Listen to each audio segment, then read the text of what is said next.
Ang mabuting balita ng Panginoon ayon kay San Marcos.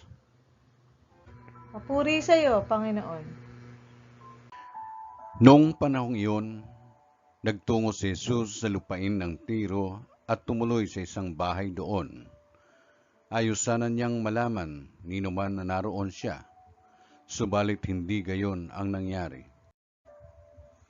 Ang pagdating niya'y nabalitaan ng isang inang may maliit na anak na babaeng inaalihan ng masamang espiritu.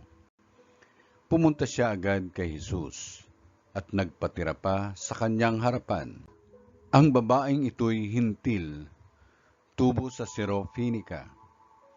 Ipinamanhik niya kay Jesus na palayasin ang demonyo na nasa kanyang anak. Ngunit sinabi ni Jesus, kailangan busugin muna ang mga anak.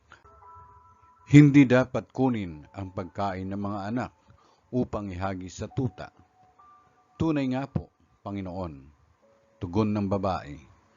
Ngunit ang mga tutamang nasa ilalim ng hapag ay naninimot ng mga mumong nilalaglag ng mga anak.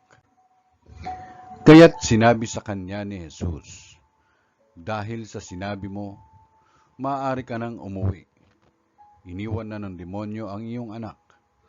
Umuwi ang babae at naratnan niya sa higaan ng bata. Iniwan na nga ng demonyo. Ang mabuting balita ng Panginoon. Pinupuri ka namin, Panginoong Kristo.